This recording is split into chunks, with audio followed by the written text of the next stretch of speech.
I've done some hard times. You stumbled and you fell. I just kept your pride from dying. You saved my soul from hell. She's a diamond of the desert. She's a golden flower of spring. She's the yellow rose of Texas. She can make a man a king. Yes, the yellow rose of Texas can make a man a king.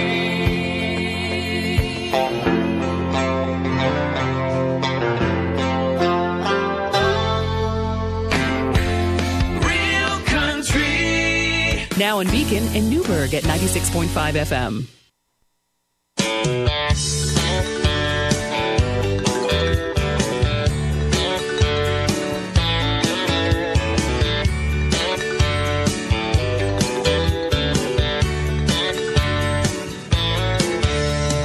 I walked in, the band just started.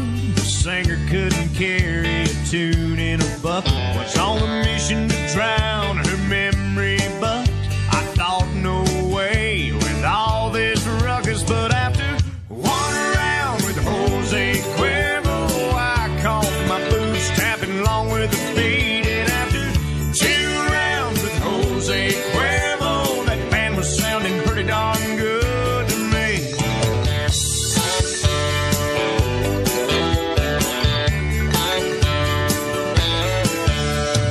And some stranger asked me to dance, and I revealed to her my two left feet. Said, don't get me wrong, I'm glad you asked, but tonight's about me and an old memory. Then after three rounds with Jose Cuervo, I let her lead me out on the floor. And after four rounds with Jose Cuervo, I was showing off moves never seen before.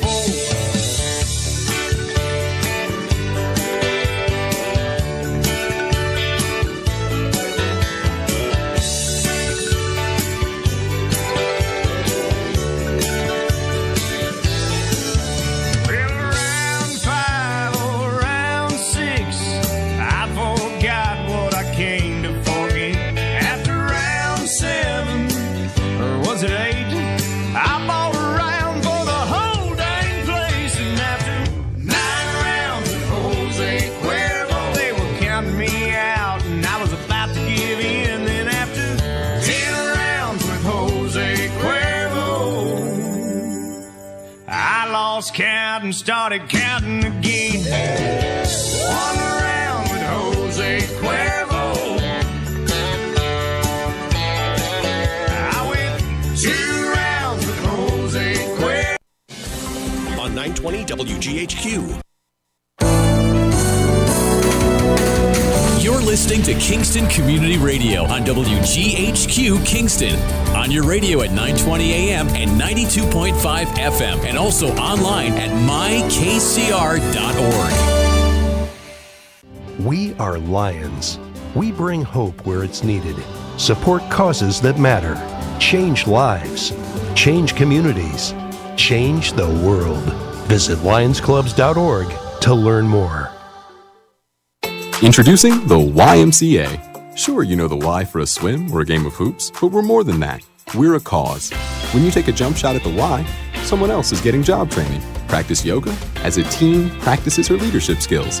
We give people of all ages, incomes, and backgrounds a chance to learn, grow, and thrive. So while you might think of the Y as the place for lifting weights, we're also about lifting entire communities. That's the Y. We're so much more. Visit ymca.net/more.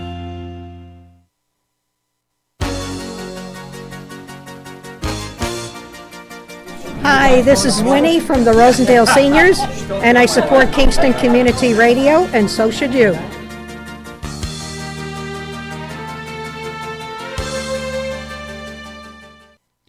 This portion of Kingston Community Radio is brought to you by Ulster Savings Bank. Visit their newest branch, conveniently located at the Ulster Commons Plaza in Lake Katrine. Experience the difference that local community banking offers with the convenience of another great location, easy access, plenty of parking, and a 24-hour ATM. Ulster Savings Bank, invested in community, invested in you. Member FDIC.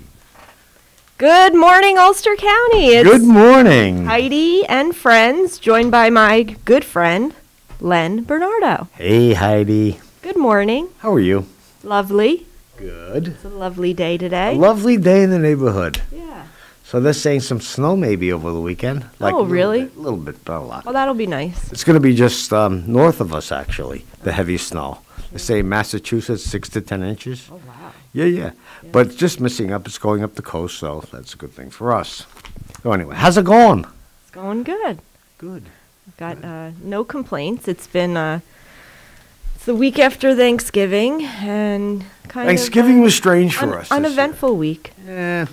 Yeah. What did you do for Thanksgiving? We believe it or not, my sister came in. So it was, she has been, and she only goes home into our house. She doesn't work in any public place. She works for Redeemer Church in the city. But they haven't had office since the beginning. So she just Zooms calls. So she literally goes from her house to my house. But she was nice enough, believe it or not, because we're not cooking a whole lot in the old house.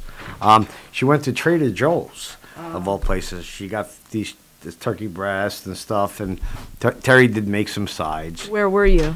We were in Boodle Hole. Okay. Yeah.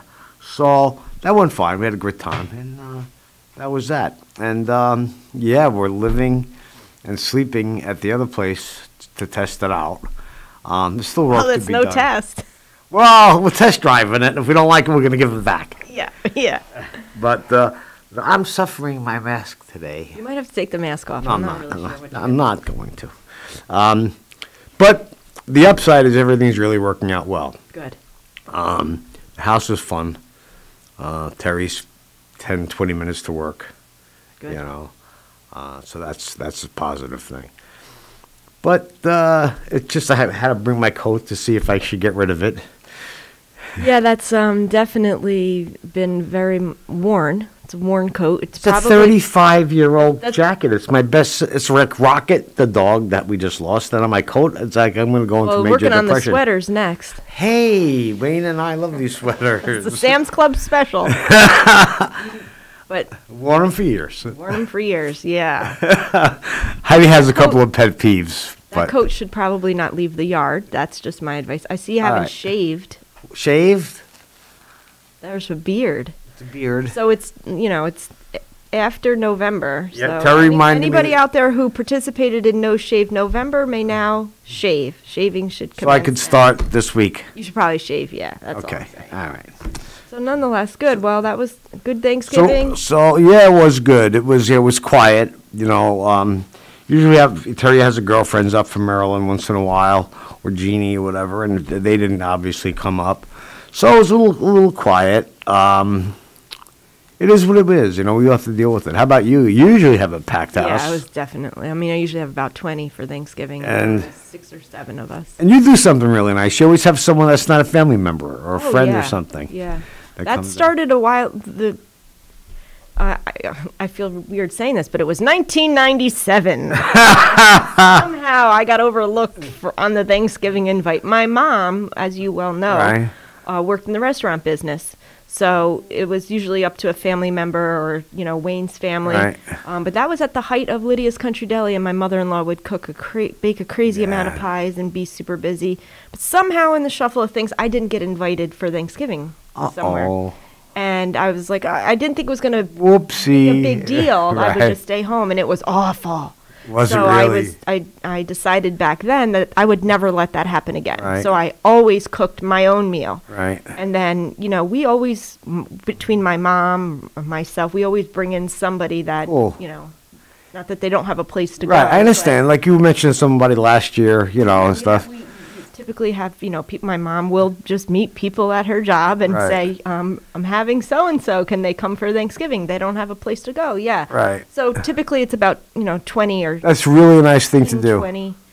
Yeah, this year it was definitely scaled back, and it was different, but, we'll get through it. We'll get through it. It was easy. It was just like a regular dinner night. I know. It's really funny. Real quick. We felt the same way. It's really interesting because I love the Macy's Day Thanksgiving. Oh, Day so does Wayne. And like I broke his heart when I told him it was pre-recorded. Yeah, the whole thing was like. He watched it, at least though. I got to see Santa. I watched it too, and that was important. Yeah. But some traditions, and, I really am amazed what Macy's did do. Did you watch the tree lighting? No, I missed that. Yeah. But we're going to talk about the tree. Yeah. See my post on I social did. media? Yes. Yeah. Well, all right. Let's to start. A lot of the same performers performed in the tree lighting, so they must have pre-recorded a lot of that too, which was very interesting. Dolly Parton. I mean, the list of the Go-Go Girls, the Dolls, or whatever, bunch of stuff. So it was kind of interesting. Not Go-Go. No. But that was kind of interesting too, how they were able to use the same performers as the Macy's Day Parade to do the tree lighting without really. It worked out. There was so much controversy with the tree. Oh my God, it was a Charlie Brown tree. It's beautiful, and I knew it was always going to be beautiful. Heidi. They bought like 9 trees to stick the That's limbs in. okay, but people see this is the problem with What's the problem? Everyone wants instant gratification. No, I'm like not this saying. tree was supposed to have traveled, gotten cut down and traveled 2 days, and then arrive, and like it was like kind of like that pop-up tree, and it was just going to unfold itself and be beautiful. And everyone is home right now. Nobody is distracted by doing anything. So Right. the people who don't normally pay attention to this Paying were attention. tuned in. They were paying attention. Right. And they gave that tree so much slack. One bad angle shot, and they were giving up on the tree. They were, no pun intended, cutting that tree down. Yeah, they were. So when But I saw they that were- lit, it was beautiful. They limbed it Beautiful up. sight They to did. They behold. limbed it up, and I think they used phony limbs. I don't know Or if you no, were they on might that. have used live limbs from another tree. They don't. I was born and raised in New York. My uncle Oh, worked well, on the Christmas hey, tree. whatever they fluff it, you make the best out of it. No, they did, and they always And do, it'll by look the beautiful. So everyone, just be a little bit more patient. Oh, Len. I'm having all sorts of failures today. I have a mask failure, but it's okay. It's holding on the bottom one now. Nonetheless, the tree looks beautiful. I always knew that it would. I had faith in the tree. Good. I mean, I took that one bad angle shot. You saw my picture that day. I did. But, I laughed at it a little bit, too, because I thought it was kind of fun to... Take it off. No, I'm not doing it. No, it was kind of fun to listen to it because my Uncle Santo, who is passed now many years, he died at 90, in the 80s. But he worked for Albano Furniture Factory, which was the finest. They made fake tree limbs? No, what they do is, check this out, they made fine office furniture. And part of their main office was in Rockefeller Center. So one year, this is going back many, many, many years. I couldn't give you the year it was, but a bad tree came in, right? So the Albino Furniture Company made false Christmas tree limbs. That's what I just said. Did they make fake limbs? Well, they did, and Artificial limbs. and different lengths. And all sorts of wild stuff. And I guess, I don't know if they still have the same ones, but that tradition obviously has gone on because of this tree that needed some help, obviously. My parents have had to do that before. They'll trim from the bottom and drill a hole and then plug Yeah, they do plug it that. in. See, I don't care that much. No. My parents do a beautiful tree. They really do. Really? But nonetheless, just let's be patient. Anyway, but it's I went to the tree lighting once. Did you really? Yeah, it was a total disaster. Why? I told Wayne, you don't park on the street when you go down there. No, you don't park on the street. So we came back to 5 tickets. Oh, no. There were tickets stuck in the side view, the mirror on the side, and tickets. And I told him, you don't park on the street when you go down. You have to park in a parking garage. Well, you really have to know where you're parking in the city. Yeah, so we just checked that the meter was broke on all of them and sent them in and never heard a thing back. This was like 30 years ago, probably. We were funny. teenagers. That's okay. You still And get... honestly, I couldn't see the tree. It was crowded. It Oh, was really? You're sure? way better to watch it on. Yeah. Did you just call me vertically challenged? Yeah, a little bit. But it's much nicer presentation. No, it's listen. from home. It's funny. My office was at 110 Wall Street, but I had clients uptown. 1345 6th Avenue, all over. So I can't tell you how many times during the Christmas season I would just walk by, saying, Pat, just because you're working, And, you know, if there's anything I really do miss about not living in the city, is being able just to, like, say I'm going here and you just pass it, you see it all the time. It's kind of like living on the Hudson. You see the water, it's beautiful, it's lovely. But it's a thing when you do see it, you have so many great memories of where things were, how things were. Because today it's... Well, I'm glad they kept with tradition. Yeah, but to think that no one could go see it, I mean, you're seeing it from afar, you know. It's been a tough year, 2020, for a lot of people. It's not getting any better, as you know, although we do have... better. Yeah, we're getting the vaccines in place. Yeah. That's a positive thing, I guess, but everybody's working hard. Yeah. How are you guys in the legislature doing? Working hard. Yeah? Yeah, it's been a tough year. Yeah, how tough? It's been tough. This budget cycle's been really tough. And I feel bad for the freshman legislators. Really? Yeah. Oh, yeah. You know, they haven't really gotten the full experience of you know, what it's like to be a legislative member, but nonetheless, they've been faced with, you know, this huge, you know, so many amendments to this budget. And, you know, the Republican caucus met last night, and we went through all of these amendments. You know, Ken and I, Minority Leader Ken Ronk and I, have been going through these, you know, Ways and Means meetings with these budget amendments, and they're difficult. You know, there's a lot of difficult things. Our capital program moving forward is difficult.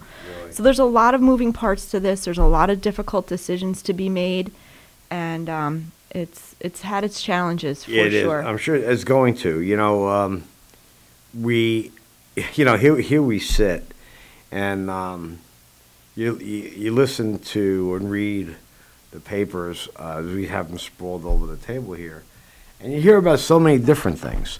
And one of the things, you know, what are people, they're talking about giving relief to renters for their rent. Well, that all sounds great, but who's going to give the relief? The property owner. The property owners. Yeah, I actually feel that a lot of those calls through the Senate office, property owners wanting to know, are they going to get relief? Because, you know, their taxes aren't, you know, they don't get any relief. The property taxes are still due. Yeah, and that leads us to, you know, obviously what's going on with the Kingstonian. Yeah. You know, great project. You know, the school board, of all things, shoots it down. You know, I'm hoping, you know, and listen, you could view this so many ways, but the IDA has final word. The school board does not have final word. Now we have to see, you know, what they're made out of. I hope Pat really can sit down and work this out with them, because it's a project that should happen. Well, the Kingston School Board voted no. Correct. To the pilot. That's right. That was not last night, the night before. Last week, yeah. Or this past week, week, right? Night.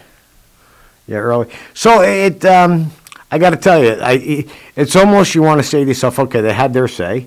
They said they really didn't like the project. I get it.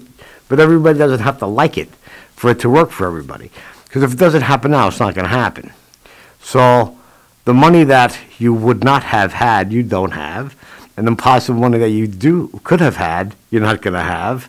It's problematic. And again, you look at the perspective of growth, right?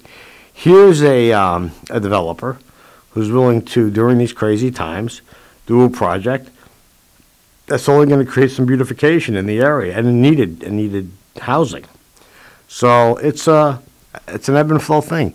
You know, there's a word that I've been reading that's called destroying creative economy. That's what we're in, and it's becoming one of going from bricks and mortar to electronic commerce. So many of these entrepreneurs or app creators are making these new apps that enable people to use their phones and their computers to do commerce on the computer instead of going to a bricks and mortar. And it has been going on for some time. But now they're getting very specific. It's getting more specific, I should say, and it's creating different kind of jobs. So the 2020, there have been more new business openings than any other time. Interesting, but it's not brick and mortar. But not brick and mortar. look at, the restaurant Different world industry. that we're Yeah. moving to. Yeah. But I'd like to remind the callers that this is a call-in show. It is. Let and, us know your opinion. We're not going to be having a guest call in today. No, we're not. Well, we might, but we might not also. So Well, it's funny because I said to Heidi earlier, I says, I know Danny Savona, he's on the idea. I said maybe we should give him a buzz, but it was too late. It was, I thought about this last night, to be honest with you. I didn't call you. okay. But nonetheless, it's a call-in show. So we'd love to hear what you'd like to talk about, and we ask that you keep it on a somewhat positive. Well, it is vibe. positive, So if you'd like to call in, 845-331, what is it, 233255? What's the number? It's a Hold on, I got to look on my phone now. 2355. Lawrence, where'd you go? Lawrence. What's the number? 23. The call-in. For the call-in, 331-9255. There it is. 9255. I think was I gave reading the this wrong article number. in the paper I on gotta the look it up. Post. I got lost. Yeah, so call in. I'd love to, let's talk about what you guys want to talk about. It is a call-in show. 331-9255. Call me, maybe. Oh, yeah, I did it right this morning. Did you? Good for you. No, we come from a place, Heidi, right now that we have to all make changes, in our lifestyles. It's funny. I said to Terry, I'd like to go shopping. She has to buy some, I don't know, dish towels and things. And she's like, well, I said, we'll go down to Bed Bath & Beyond or something. She goes, why would you do that? You could do it online. I am so not used to that. You want to know what occurred in my household last night? What happened? Lydia, my daughter, she's 14. She said, I'd like to do some Christmas shopping. Is it okay if I use the Amazon account and pay you the money, out of her little kitty money? And I said, oh, yeah, sure. So I was in caucus on my Zoom, and after a little while went by, and she came and she laid fistful of money down on the table. I was busy with caucus. Yeah. And Wayne came by and picked it up and was like, what is this? I said, she went Christmas shopping. And she spent a good amount of money. She really? Good for her. And she reimbursed me with her own money. And I said, Lydia, who did you buy gifts for? She said, our family. So that was so thoughtful. Yeah, but I mean, imagine this world that we're living in right now, that my 14-year-old daughter can just shop online. Yeah. She goes, there's a credit card attached to that Amazon account. Yeah, she figured I said, well, that out, take advantage of it. But she went and reimbursed with her own money. That is the epitome of what the season is, right? It is. And it's funny, it's the epitome where commerce is going. Yeah. It is. My mom lived to 97, as you know. She lived with my sister in Bronxville. And she would do my mother loved grocery shopping. So she started using Fresh Direct, and she, in the morning, would get up after her coffee and go grocery shopping. It was on her iPad. It was something for her to do. And that was pre-pandemic. It was pre-pandemic, so they would deliver it by, I don't know, I'm going to say 12 o'clock or 11:30, whenever it was. And she had she always had fresh vegetables for dinner and stuff, and she never, gave that up. But nonetheless, even at the time, a 95, 96-year-old person was able to do that. Yeah, absolutely. Yeah, it's interesting stuff. If you're ordering a lot of packages, especially, through wherever you're online shopping, just, make sure that for several reasons that your home is numbered. And to make it not only easier just for the delivery, the drivers. Very true. But also, I just had to do this. As you know, I live on a private drive, and we have several houses. And so I went out and I bought posts with everyone's reflective numbers on it. Did you really? It was becoming frustrating. Well, the one guy, he delivered the one day, and he was annoyed. He said, where is 195? Are you 193? And I said, well, I am Heidi Haynes. And I had a yard sign out. And he said, oh, I'm sorry, I didn't. But it turns into a nightmare because I take my neighbors' boxes, and when everything's coming in during Christmas season, I throw everything in the hiding spot, and I wait till the day before Christmas, and I realize half the stuff's not mine, it was my neighbor's. How funny. That's awful. But you should mark it, and not only that, but your house should be marked for emergency purposes as well, visibly marked, maybe with reflective numbers. Well, we remember the blue sign? Okay, so if you go to your local... they don't all have that. I thought it was a state law. No, not everybody has that. No? No. Well, anyway, in town of Rochester, if you went to the first aid squad and you fill out a little application, you got these blue placards that you could put on your fence or something near the road. Reflective, yeah. Yeah, that are reflective, that the ambulance corps would know where to go. An emergency at my driveway is like 0.4 of a mile in on the left, and it's the chicken mailbox. Right. Come down the driveway. I know the chicken. That's how I find your house, by the way. Chicken mailbox. Don't ever get rid of that mailbox. Oh, you sound like my kids. Yeah, but listen, Heidi, we're in good shape. But as this thing, look. Let's take the thing off. It's like a hangnail. I know. I want to rip it during off. break. I'll go down and get another one. You're good. Okay. But anyway, I don't know. We're in a strange, different place. I was listening to some of the statistics again, and when you look at a 30% increase in overdoses and things like that. We have a caller. We have a caller. Yes, caller. Good morning, caller. Good morning, Heidi. Good morning, Len. You know this voice? Yep, Yeah. I do. I recognize this voice. This is my mother. Hello, Heidi. Good morning, Mother. Good morning. I was listening to you talking about trimming about the tree in Rockefeller Center. Oh, yeah. And I wanted to remind you what it was like growing up here, how your father used to take the tree and literally trim it. He used to sometimes drill a hole, to put in a sound from the bottom to fill in an empty spot.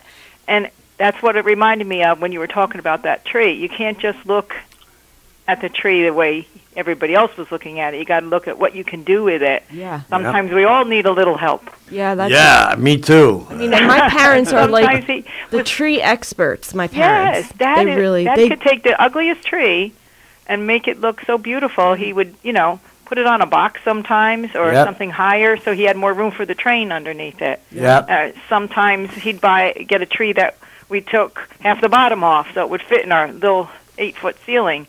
And Cool. I just wanted to say that's the joy of making Christmas what it is, to take Yep. something and make it more beautiful and to just enjoy what you have in front of you and stop. Everybody's got to stop making things to be perfect. 'cause Yeah, life you're right. isn't perfect. Yeah, or you make good with what you have. I think that's Yeah. something our family's done our entire lives. We take Yes. what we have, and that's because we have what's called gratitude. That Yes. means Yep. being happy with what you have Yes. when you're truly grateful. But Right. my parents do a beautiful, beautiful tree. My dad literally trims the tree. Really? Yes, he does. Yeah. And just Terry. the same thing with growing up. I didn't have much growing up, but my mom would want to give us something, and instead she'd put a note on the tree. Yeah. What she wanted to give us. I think she still owes me a suede fringe jacket I never got and a radio, but whatever. But we didn't have much, but that's what she would have given us if she could. And I think people have to take a step back and look at what they have and not what they don't have anymore. Absolutely And they have correct. to be more grateful and appreciative of what's around them and their family and their friends. We cut back on Thanksgiving. There was hardly anybody there, but it doesn't mean, we didn't enjoy being grateful and thankful for everything we did have that day. Yeah. But it's hard. Some people don't see it. They just see the negative. You have to look at the positive. So. It's funny you say that. I started a company called Print Partnership and Data Communique. And it was, when I first started this company, this was, going back to the 80s. Things were tough. It was tight. I was working hard. I was trying to get a business going. My mom would crochet at Christmas time, Christmas balls and angels. She would crochet all this stuff. And every year, Mom would make a Christmas order for my clients. I mean, hundreds of them, right? Mm-hmm. So as the years went by, my company got more successful, and I started, going to Tiffany's and buying them, Tiffany Christmas stuff, like the hanging thing for the year. Never forget this woman, Donna Lambach, my contemporary in terms of age. She looked at me, and we had a Christmas party at our place, and she says, "This is beautiful." She says, "But you lost your feeling. You lost what you were made out of." Right. And she was a client right from the beginning. At that time, she probably had about, between 7 and 10 of my mom's Christmas ornaments that she crocheted. Yep. And she says, "Len, I really appreciate this beautiful gift." She says, "But I got to tell you, it was more heartfelt when it was Mom's gift." And when you think of those kinds of stories, you realize what we didn't have, you made do. But, Mom would sit there starting in June making Christmas orders ornaments for me. Speaking of that, Mom, you didn't see what Nana made me, did you? Yes, I did. The arrangement. Oh yeah. So yes, I did. She got showed me and it had meaning to it. Yeah, I had an unexpected knock at my door the other day, I looked and it was my grandmother, and it's going to be 90 on Monday. Wow. Yeah, she'll be 90 on Monday. God so bless. cool. And she had brought across the driveway for me an arrangement that she had made in a clear vase that she filled with old ornaments. And I saw her out in the yard picking up pine cones and twigs and whatnot, and she spray painted some branches white, and she put together this beautiful arrangement for me, and I'll put up a picture on social media at some point. But in the bottom of the glass vase, she not only filled it with old ornaments, but the jingle bells that she would ring when we would leave their house on Christmas Eve. Then we'd say to the kids, "Hurry up, get in the car, Santa's coming." Yeah. She put them in the clear vase. And it just really reminded me, Mom, of growing up and making do with what we had. My grandmother had this ability, and my mom does as well, to just take things and make the best out of it. So here she is. She's not traveling all over, going to fancy place. Those twigs came from the tree that fell across our wires. Yeah. Wow. Okay. Took out our electricity. And she painted them white. There you go. And she took some old ribbon that she had around, but she put together this beautiful ornament, and it has a lot of meaning. I know. I'll definitely be displaying that on my table this. Yeah, it's great sentiment stuff. and thoughts, and that she was thinking of you. All those little things meant something to her, and she had memories flooding her. She said of Christmases past, and Isn't that amazing? she just wanted to do something. So Yeah, we don't realize what we had. Well, thanks for calling in, all Mom. righty. I'll see you about Nice talking to you. Have a great day. Be safe, everybody. Thank you, too. Merry Christmas. Happy New Year. Yes. Yep. Happy Hanukkah. Yep. Happy holidays. Yep. Take care, everybody. Bye-bye. Bye-bye. No, it's good stuff. That's a good point. If anybody has any Christmas thoughts or thoughts that they used to do, please call in. 331-9255. It really is interesting. It's a call-in show. Yep. We're going to go to a break, and we'll be right back. You're listening to Kingston Community Radio on WGHQ Kingston. On your radio at 920 AM and 92.5 FM, and also online at mykcr.org. 100 years ago, there were 100,000 tigers in the wild. Today, there are as few as 3,200. The Earth's wild animals can't speak up when they need help, but we can. Be the voice for those who have no voice. Visit worldwildlife.org. This is Greg Chorvis, and once again, the WGHQ Happy Christmas Fund is asking you to help the needy this holiday season. For the last 50 years, the WGHQ Happy Christmas Fund has helped less fortunate families have a happier holiday. Look for our collection boxes at the local branches of the Ulster Federal Credit Union, Rondout Savings Bank, the Mid-Hudson Valley Federal Credit Union, Ulster Savings Bank, and at the Kiwanis Ice Arena in Sorgenes. Thank you very much, and have a happy and Merry Christmas. Hi, I'm Steve Thomas for Habitat for Humanity Restore. Habitat Restores are nonprofit home improvement stores and donation centers that sell new and gently used furniture, building materials, and appliances to the public at a fraction of the retail cost. The Ulster County Restore at 406 Route 28 in Kingston needs your donations. Call our hotline at 845-853-7499 to schedule your free pickup. And thanks. Long ago, you wouldn't think of galloping on a horse while doing calligraphy, and you wouldn't have attempted to ride your bike while typing a letter. Yet you think you can safely operate a multi-ton vehicle while texting? Behind the wheel is no place to multitask. If you want to BRB, drive now and text later. Lives depend on it. Visit StopTextStopWrecks.org, a message brought to you by the National Highway Traffic Safety Administration, Project Yellow Light, Noise, and the Ad Council. Hi, I'm Ruth Quick from Town of Ulster.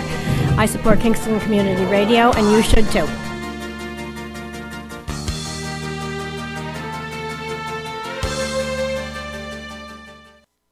This portion of Kingston Community Radio is brought to you by Ulster Savings Bank. Visit their newest branch, conveniently located at the Ulster Commons Plaza in Lake Katrine. Experience the difference that local community banking offers with the convenience of another great location, easy access, plenty of parking, and a 24-hour ATM. Ulster Savings Bank, invested in community, invested in you. Member FDIC. Yeah, I mean, you talk about... And we're back. We're back. I just mentioned to Heidi the interesting little tidbit here, that Corning Glass is making most of the glass containers. Vials. That the COVID vaccine is coming in. In New York State gets the first 177,000, I guess, this week. Yeah, I read that this morning. Actually, it's double that because nursing homes and healthcare workers. 21 days later to get the other side of it. But yeah, let's hope that this thing works out. I mean, listen. There are a lot of many anti-vacciners out there, of course. Listen, this can't. But when you speak about the vials, I had an interesting conversation with my daughter's pediatrician. Remember when Lydia had burned herself? I do. Yeah. So when we were in there, we were talking a bit. He was very, excited that he's getting up there in age a little bit, and he was very excited that he could actually live through a pandemic, and he's was very interested in reading about it, and he'd been waiting. I don't want to say his whole life for a virus, but nonetheless, he gave us some interesting information. And but what he said was one of the challenges was going to be all of the vials. And how the manufacturing of it, and clearly the administering of it. But don't forget, it's not just the vaccination, but it's how they're going to carry it, how they're going to, not just the physical distribution of it, not just the logistics of it, but the vial, it had the syringes, just everything. How to fill it, how to keep it cold. That's the big issue too. That's another big issue. So it's interesting that you said Corning. Yeah. Should happen, Heidi. Yeah, it does. But anyway. So nonetheless, no, it's like this. The Wall Street Journal. It's a mad scramble. How to get dry ice that we need to ship this stuff. Well, that was why there's the shortage. Yep, that's exactly why there's a dry ice shortage right now. Yeah. But this will be overcome. It'll all work out. And one thing about the United States and the world, and large pharma, people get upset about it. They do help us figure stuff out. Yeah. And we'll get again another stepping stone. But to think of the crazy times we live in, 2020 has been. And Lydia, the pediatrician, had said to her, she has some angst over this. Does she? Lydia, oh sure, but and he said to her, you have to understand, this is not the only coronavirus you're going to see in your lifetime. Right. He said, but just know that going through this is going to prepare you better for the future. You will have known that you survived, you went through, you'll know what to do. And to think of it in those terms was, and to hear it from a healthcare professional. Sure. No, we lived through so many things in my life. I'm only a short 67. Well, Lydia's a little upset with me right now. What happened? Well, because I put the house on lockdown. Nobody in, nobody out, huh? No. Well, but you see, and it's funny, getting back to tradition. My mother had a very, very similar feeling, I think, that you had prior to COVID. My mom's attitude was, bring all your friends over, because she had the opportunity to meet them all, who was who, so she didn't mind if she walked in and she had a living room full of, kids or whatever, watching TV at the time, the 16-inch black and white, so to speak, but, there was always something in the fridge. She was giving us chips. And over the summer, we did have our fair share of kids over, and they knew what the rules were. They were outside. I put the toaster oven on the back deck. They would make their own snacks. They didn't come into the main floor, and they were outside. They had a lot of bonfires, and it was the same pod of kids. Right. And they actually worked together, many of them. Right. And but as our numbers start to tell up. But Lydia has one good, she has many cousins, but her one cousin was really enjoying coming over. And I asked her last night or the other day, she goes, how come Chase can't come over? And I said, because we're not having people come in and out of the house right now. And so last night I asked her, I said, how's Chase doing? She goes, fine. And she shot me this look. And I said, what are you looking at me like that for? She's like, well, you know why. He'd like to come over. And I said, I'm sorry, But Lydia. you won't let her. Yeah, exactly. I won't let You're her. a mean mommy. Thank goodness, though, for technology, because last night I walked through her room because we have like a bonus room on top of the garage that I had to go through her room, and her phone is laying out, and I hear a girl talking, and Lydia had come down for dinner and left her FaceTime on, and it was her friend, and I said, is this Katerina? And I pick up Lydia's phone, and she goes, oh, hi. And she just got a puppy. I said, let me see your puppy. It was so cute. But I'm happy because, even throughout the day, I hear her giggling and laughing in her bedroom. And it's just a wonderful sound because these kids aren't getting together. Her school went fully remote. I mean, Lydia has been fully remote, but Rondout went fully remote it started last week. Now, is the governor saying they have to go back? That's what he's doing with the city, right? I don't know. Yeah, I don't know what he's doing, but he's really encouraging K through 8 to stay in school instruction as much as you can. But the interesting thing about the school is that the cases are not coming from within the school. No. Okay, it's teachers and staff who are contracting the virus outside, and then it's not the kids. They're doing what they're told to do. We don't have any, knock on wood. But conversely, Heidi, that could be argued. Not that I'm disagreeing with you, but you have parents of these children who are going to work or doing stuff. If they contract, then the kid can contract. But there have not been any kids in. Kids? No, there's two cases of students in our school district who have had the virus, but they have been fully remote. They have not been in the classroom. Gotcha. Interesting. The cases that have popped up in our district, and I hate to even talk about it because I don't want to jinx anything, but it's teachers or staffers that have contracted it, and and it's they are running low on staff, so they can't function. No, we're in a bad place. I mean, you look at the restaurants. I can't even imagine what they're going through right now. I know. It's insane. I got my mask in my mom's car, so Monday I had to drive over to the Roost, and it was cold out. Yeah. And there's my mom out on the front porch waiting on people. Right. Yeah. I know. It's cold and nasty day, and there's still, and I'm grateful that they have the heaters, the space heaters. There's they no don't. heaters. No, it doesn't allow for it. The right, line and right, whatnot. Right. These restaurants just did makeshift whatever they could do. But nonetheless, there was my mom, outside on a cold, nasty day, but there were people still eating on the front porch. Wow. Yeah, but, where do businesses go? What do restaurants do? I mean, it's tough. I mean, obviously, a lot of the stuff that we learned from the first wave, we're trying to apply to the second wave. Now you look at this guy in Staten Island, right? I don't know if you... Oh, yeah, I saw that with That was Lanza. crazy. Yeah, I mean, he created the anonymous... Did you see what Lanza did? Senator Lanza? No, what did he do? Are we talking about the same incident? This is the guy who had created the autonomous zone or something, and then he got arrested because he was not selling food. Lanza wanted to go in and offer him pro bono, counsel. Okay. But the police got involved. Right. And they said that you can't go in unless you have an actual written contract. So he scribbled something out on a piece of cardboard, Senator Lanza. Really? Yeah, so. Really? Very interesting. I didn't hear any of that. Down there. Yeah. So the guy in jail or what? I don't think he's in jail. No, we have bail reform. I'm joking. I know. Oh, I was walking you into that wall.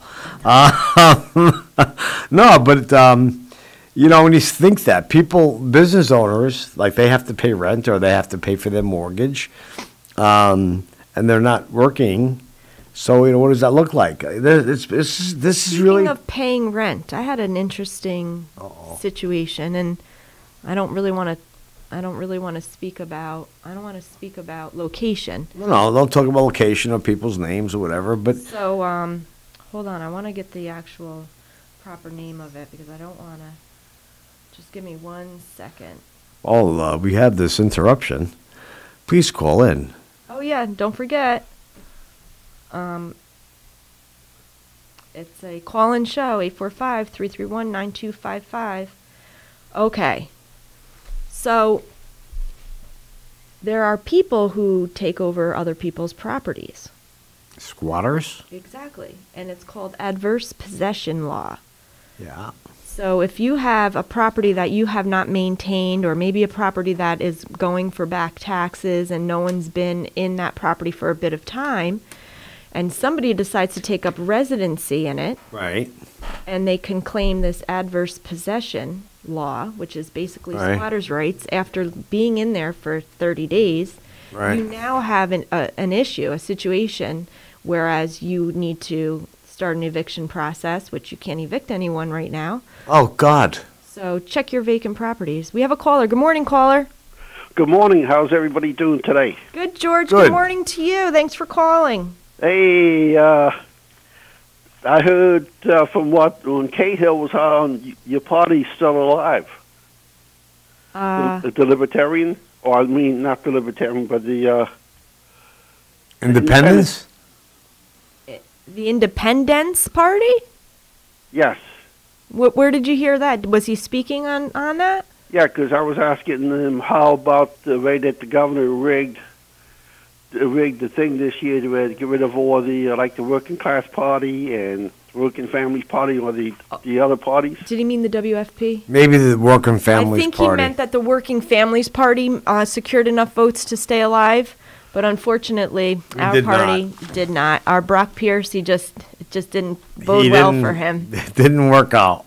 Didn't even come close to working In out. that case, that's a shame, because I tell you what, that just goes to prove how crooked this state is getting, because they want to eliminate all of their competition so that they can go head-to-head with the Republicans and not have to worry about your party, which scares them a lot of times. Well, that's true. You know, it's really funny, and I'm going to use the Jen Metzger race as a quintessential example of how the Independence Party does play its role.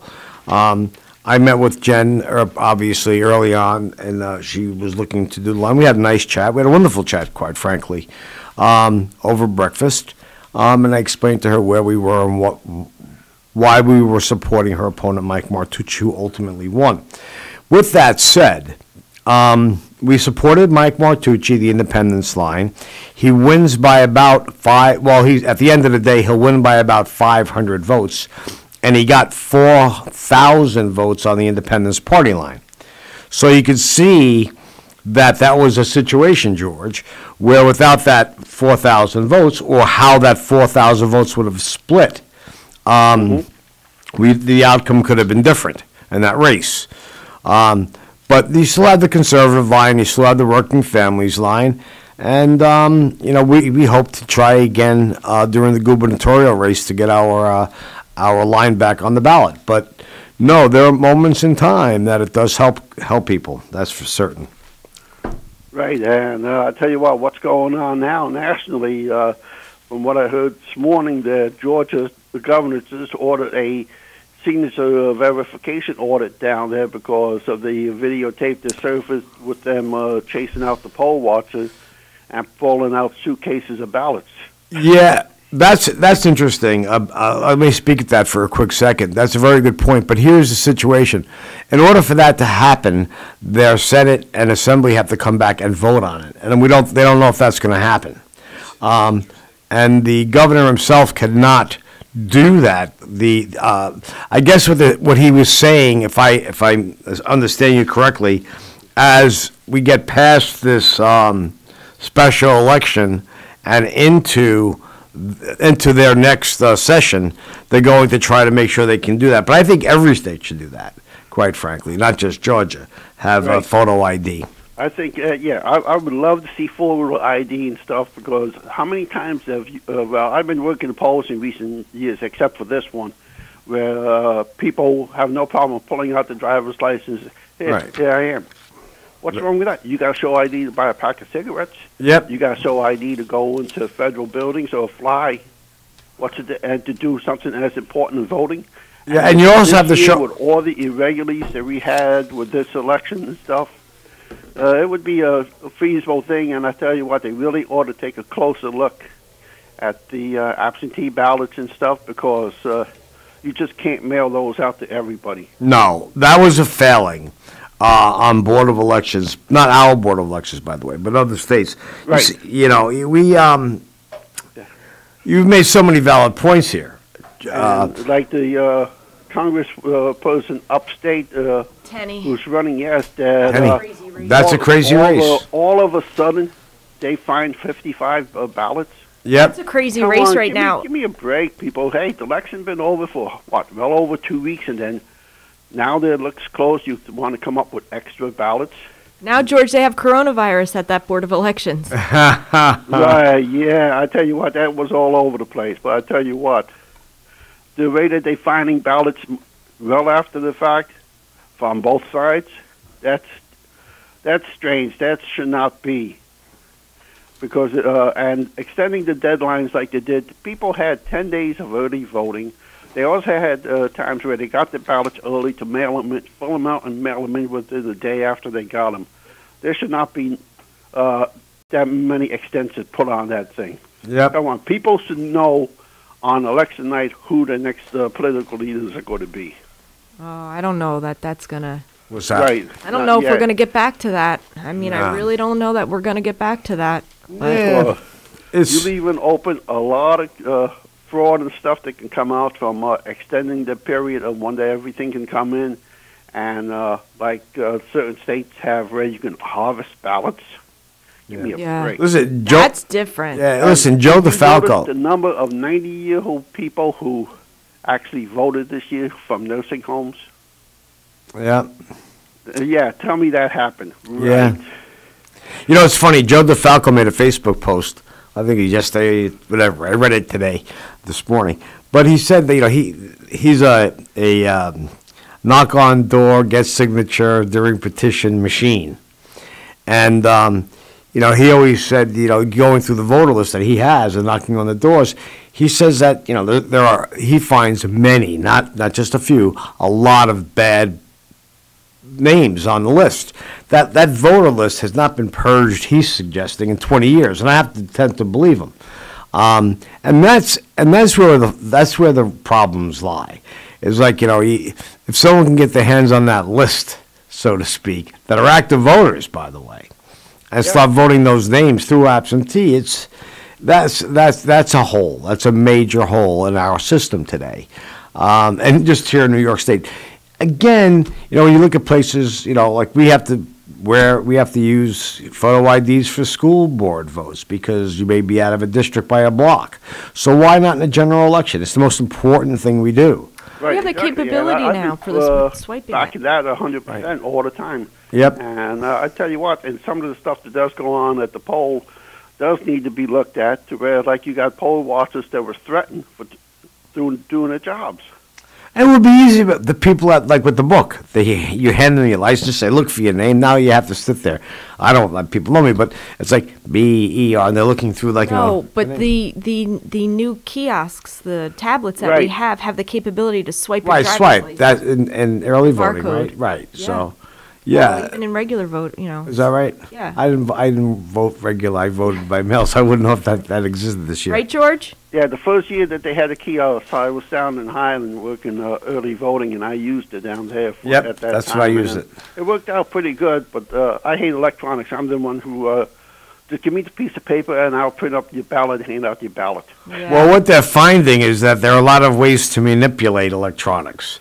You know, that one group of election machines that are out there and stuff.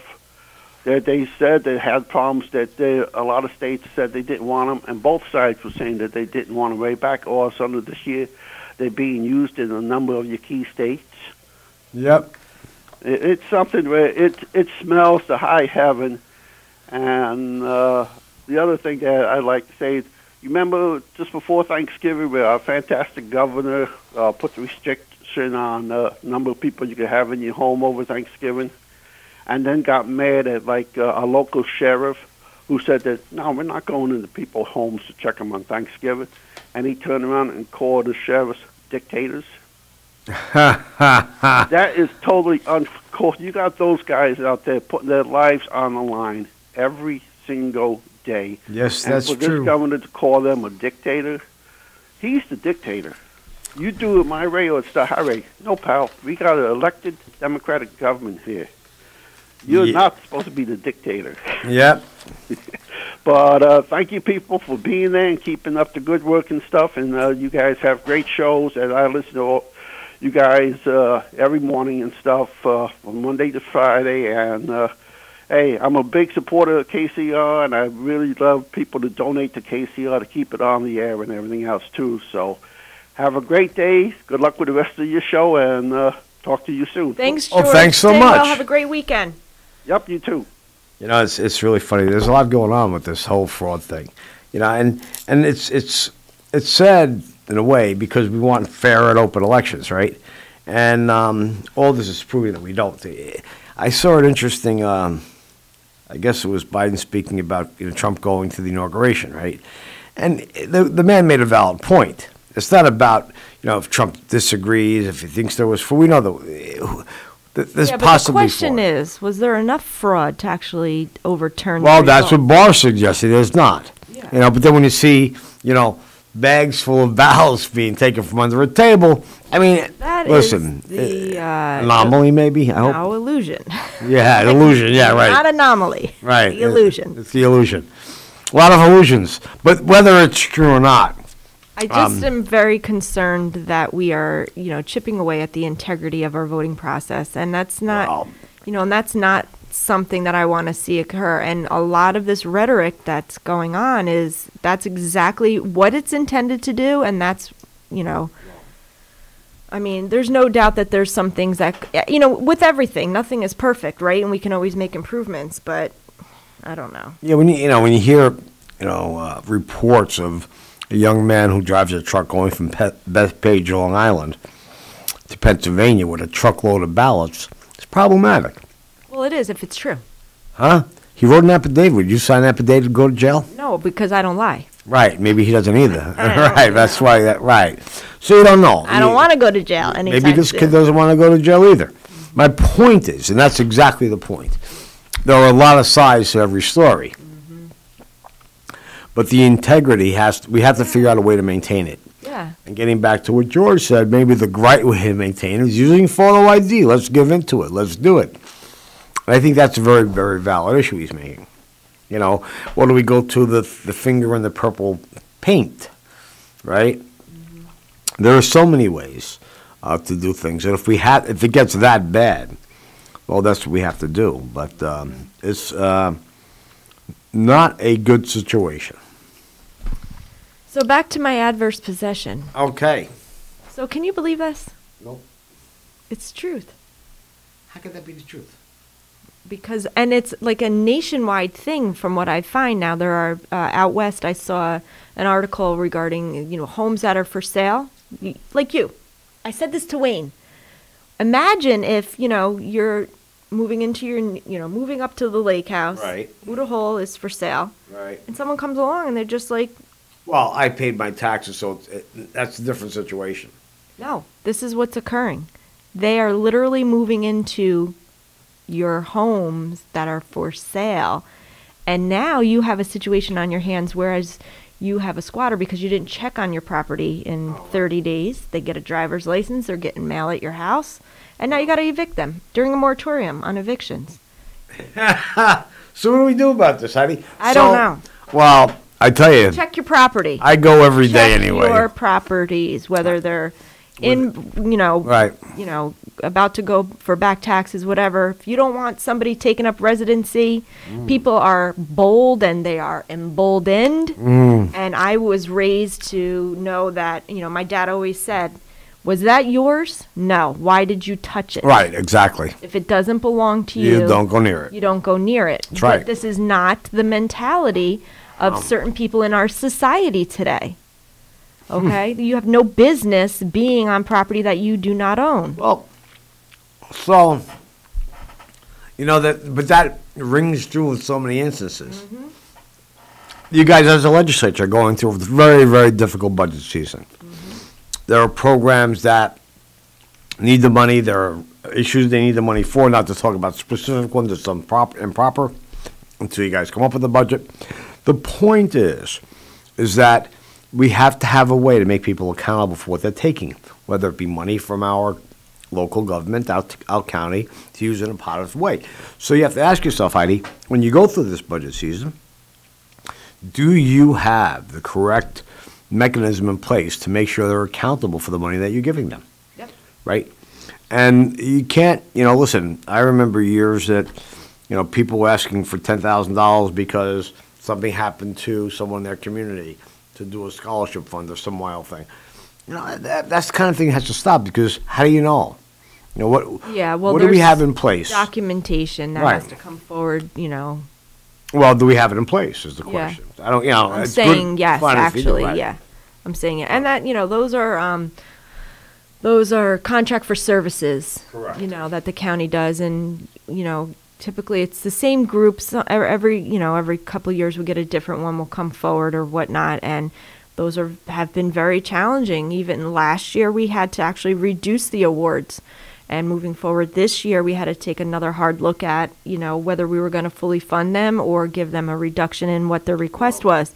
These are some, and some of them were very instrumental during COVID and helping out, communities, and serving the communities. So, we actually added that as part of the metric to see if, they were assisting during COVID. But some of them we just will have to, it's been challenging, but yeah. And so, on a fun note, yeah, we got fun side. We have a fun side today. We have to have a fun side. If we don't have a fun side, what fun is it? So, when you guys look at your budgets, right? Are there? I just said fun. That's what I meant. It's fun for us taxpayers. Oh. You guys are doing such a good job. And I mean this sincerely. I'm not joking. To watch every dime you're spending. And that's the upside of it. That you have mindful people doing this stuff. And that's very, very and I said this last night in our caucus. And, our caucus, even though it's open caucus, Right. but, it's basically caucus members and some members from the executive's office. But I mean this truly. I could not, nor would I have wanted to navigate, especially this budget season, without Minority Leader Ken Ronk. It's been difficult. It's been challenging. It's been, so I actually, gave him a lot of credit last night during caucus, and I'll say it here on the air again, thankfully, because there were times where I turned to him and I was just like, what are we going to do? Like, how do we navigate this? Right. And, Kenny's been around a bit longer, you know what I mean? And he, I'm very grateful to have him. For what the people end up seeing, the taxpayers, they have no idea what's been beaten back. They really don't, Well, that's the making the sausage, Heidi, right? Yeah, you don't like to see the sausage being made. No one likes to see the sausage. We're going to go to a commercial break and we'll be right back. You're listening to Kingston Community Radio on WGHQ Kingston. On your radio at 920 AM and 92.5 FM, and also online at mykcr.org. Someone in your town, at your school, or where you work is suffering from Crohn's disease or ulcerative colitis. They're dealing with excruciating pain and days when they can't even get out of bed. Chances are someone you know has Crohn's or colitis. Someone like me. I'm Amy Brenneman, and I'm asking you to support the Crohn's and Colitis Foundation of America to help millions of us cope and to find cures. Visit ccfa.org today to learn more. Help someone you know get back to their lives at ccfa.org. This is Nina Postupak. Once again, the WGHQ Happy Christmas Fund is asking you to help the needy this holiday season. For the last 50 years, the WGHQ Happy Christmas Fund has helped less fortunate families have a happier holiday. Look for our collection boxes at the local branches of the Ulster Federal Credit Union, Roundout Savings Bank, the Mid-Hudson Valley Federal Credit Union, Ulster Savings Bank, and at Cantine Field and Saugerties. Thank you and have a happy Christmas. Think fast. In the short time it takes to listen to this message, a small flame can turn into a big fire. Several minutes more, and thick, poisonous smoke may have filled your lungs and reduced your ability to respond. Give it 5, and your entire home may be filled with flames. Keep breathing, we got you. Don't let your world go up in smoke. Have working smoke alarms and practice an escape plan for you and your loved ones. Learn more at usfa.fema.gov, because fire is everyone's fight. Have you ever experienced a wish come true? For a child battling a critical illness, a wish come true can be a turning point. One song, one dance, one game, one adventure. One moment changes everything. Make-A-Wish needs your support to grant the wish of every eligible child. Visit wish.org now to help grant more life-changing wishes. Together, we can transform lives, one wish at a time.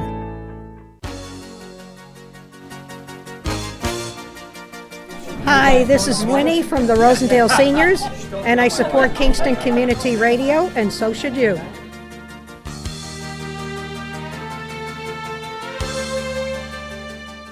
This programming is brought to you by the Friends of Kevin Cahill. As a strong advocate of local broadcasting, Assemblymember Cahill urges you to support Kingston Community Radio with your time and donations.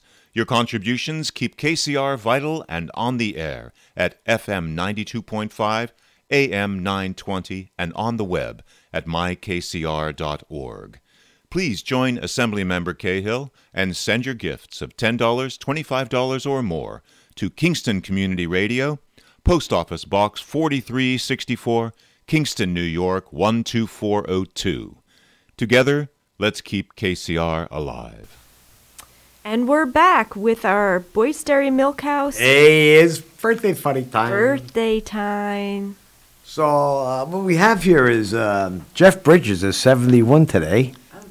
Yeah. Actor Jeff Bridges. Actor Jeff Bridges, 71. Really? Yeah. I feel really old. Rapper Jay-Z, 51 today. Really? Yeah, there you go. It's right here in the paper. Well, happy birthday to Jeff Bridges and Jay-Z. Now let's get to our local birthdays. So we have happy birthday to Ellen McGuire, love, Marianne, and William Banks Jr. And that's it. So the winner is... The winner of the Boyce Brothers Cow Pie is...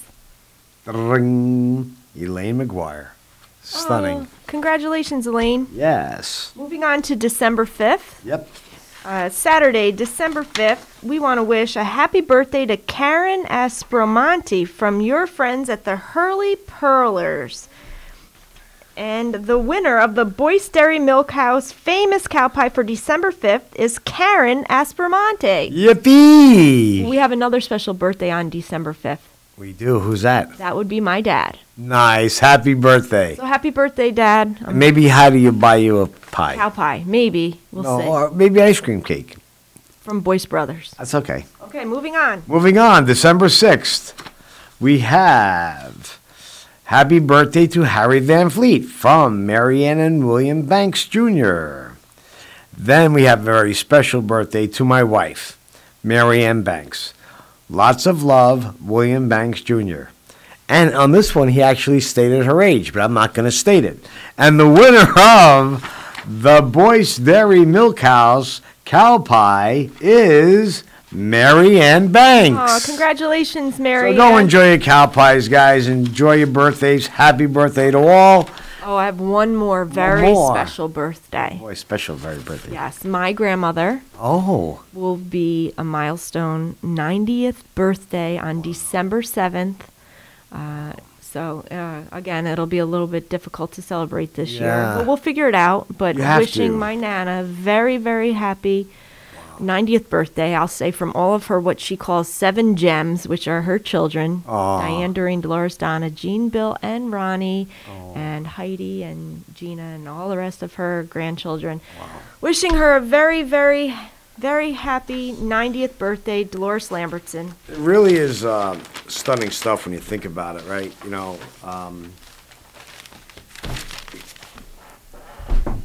birthdays are great, you know. Birthdays are so good to have because the alternative is like not good. Not a good thing. You want to have lots. You want to have lots of birthdays, but here I've never celebrated my birthday. Huh?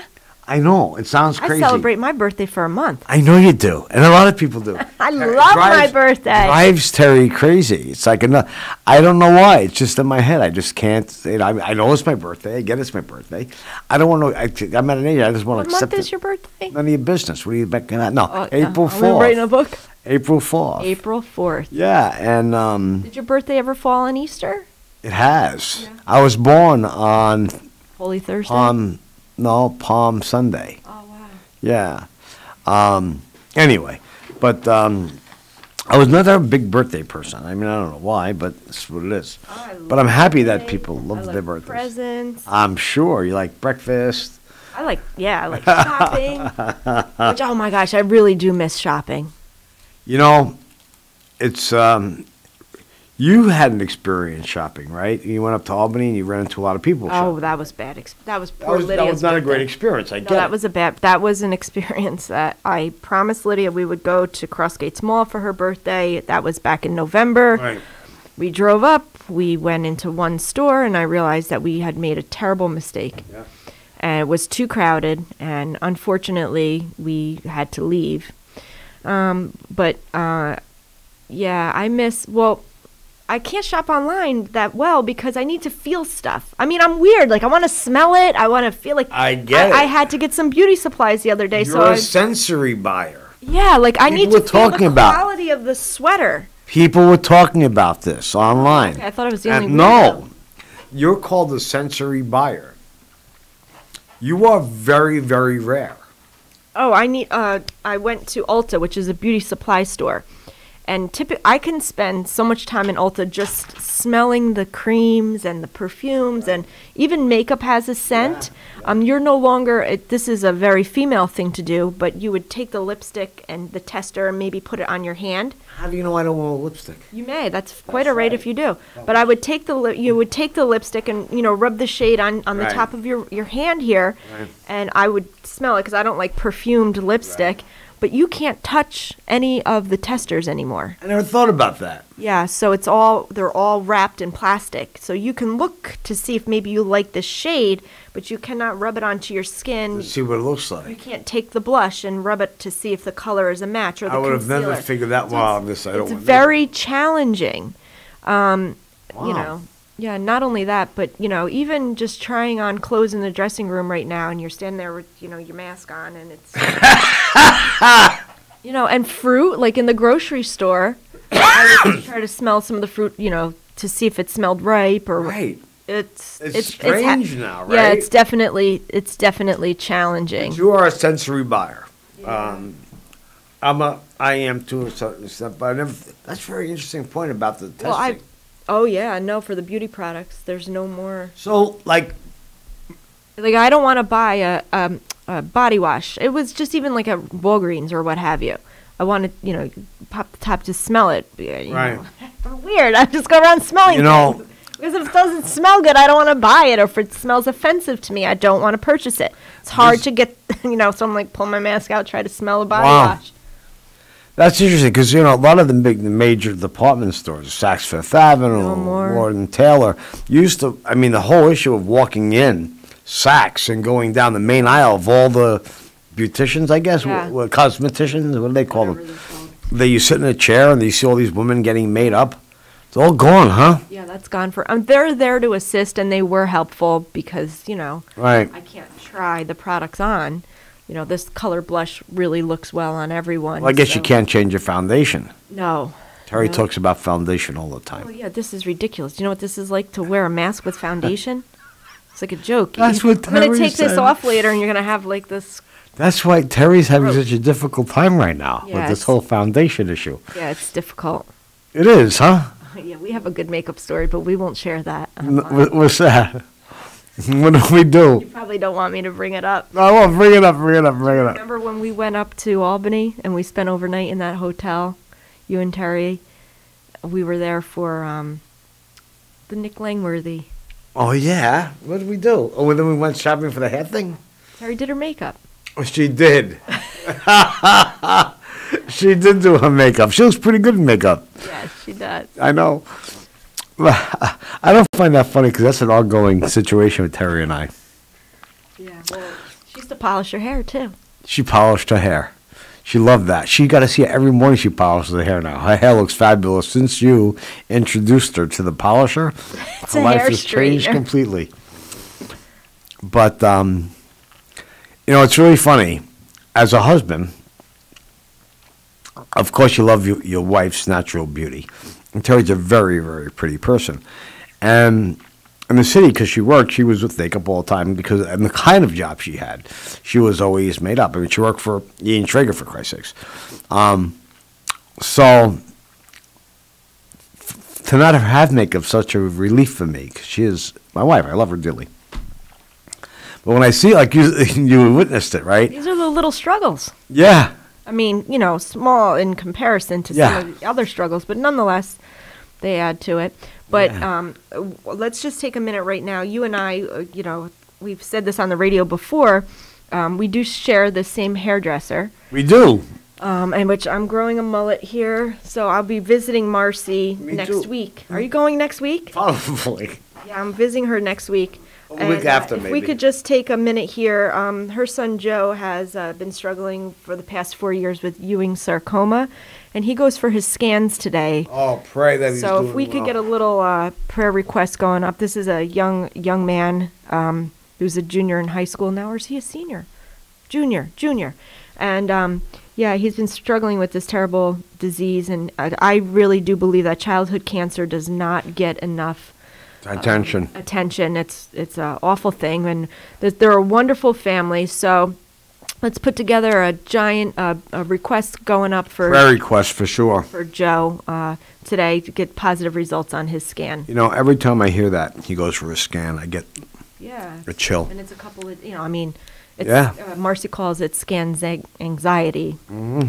And so I know I just love that family to pieces, all of them. And, they're great people. Yeah, and I know that there's many others that struggle with this situation. So I mean, that's why when I say I can't smell my body wash, it's such a minute situation when there are other people who are struggling with such larger issues. Yeah, that's for sure. But nonetheless, yeah. Listen, we're fortunate and blessed all at the same time. When we look at things and you say, Jesus, all the stuff I've gone through, that's nothing compared to what a child has to go through. It's zero. What I call perspective. That's always what, I get a little perspective every now and then. We need it. It's called, So. No, there's no question. It's, Marcy's a funny, and to know Marcy well, as I guess I know her, not that I know, I mean, she used to come with a ring almost every Friday night with the kids. And I can't tell you how many pizzas we shared. But she's always upbeat, no matter what was going on. She always had time for her children. I mean, here she is, her son's, has a cancer being treated, and she's at the rink with her daughter. You watch the family so wonderfully. Yeah.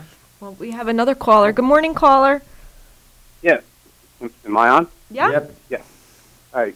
It's pretty hard to be a caller when nobody answers the phone. We've got a lot of calls coming in. Sorry about that. Oh, did you? Okay. I'd like to echo everything that the school board said about the Kingstonians on that respect. And as far as the parking lot that they're proposing, it's just a shell game. First of all, the Freeman called the lot that they want to buy from the city a vacant lot. It's not a vacant lot. It's a parking lot. And in my old days, I would have went down there and counted how many spaces they have, but I don't do that anymore. And but anyways, we're losing all those parking spots. Now, it's been told to me, and in the old days I would have verified it, the Kingstonians in front of the Zoning Board of Appeals in the city of Kingston to get a variance on how many parking spaces they need to build that structure.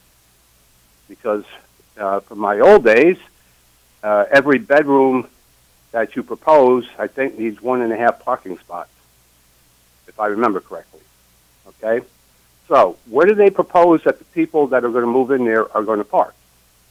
Are they going to use up all the half the spots that they are reserving for the people that want to come uptown and go shopping?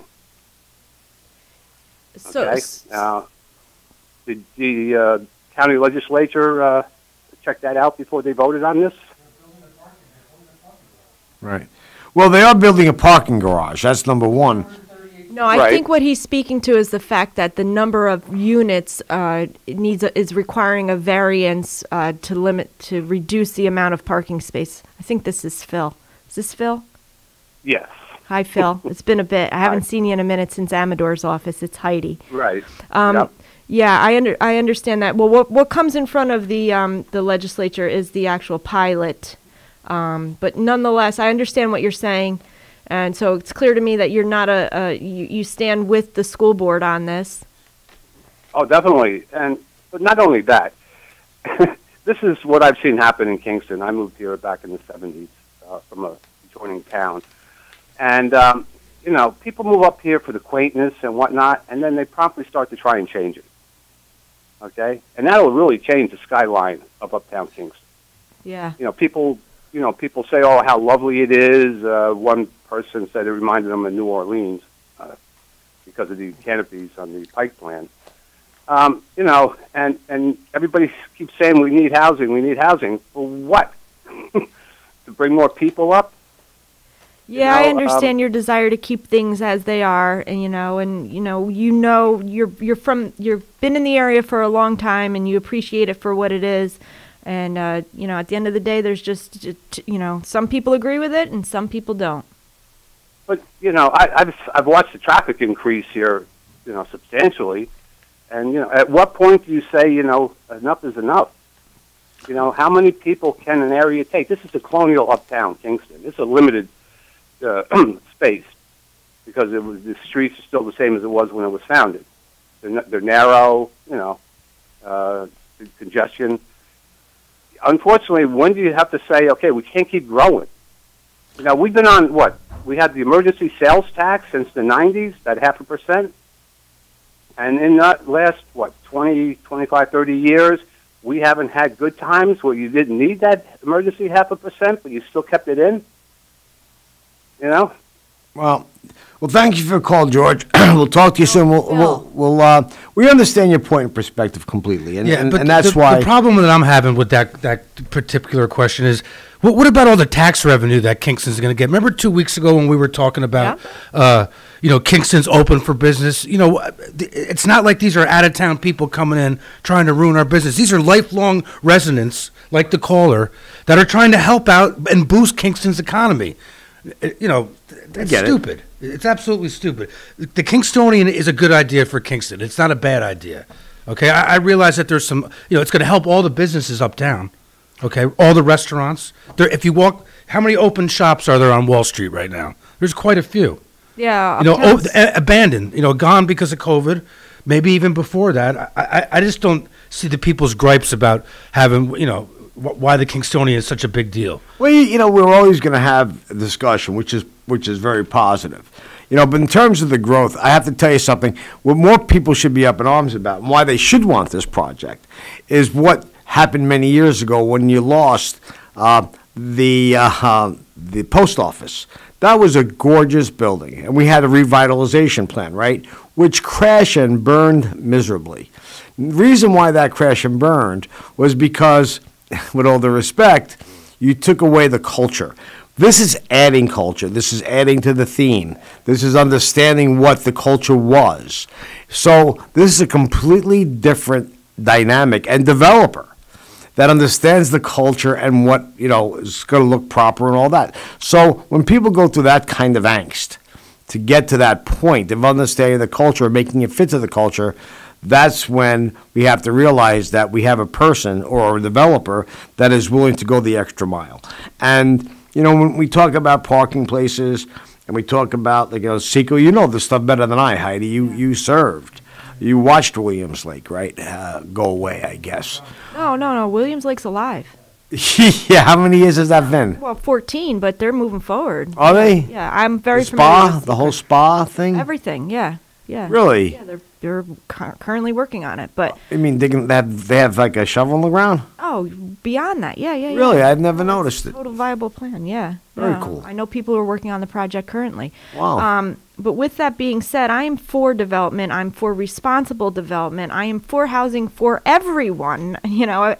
Everybody needs a place to live, not just workforce housing, not just low income housing, but everybody needs a place.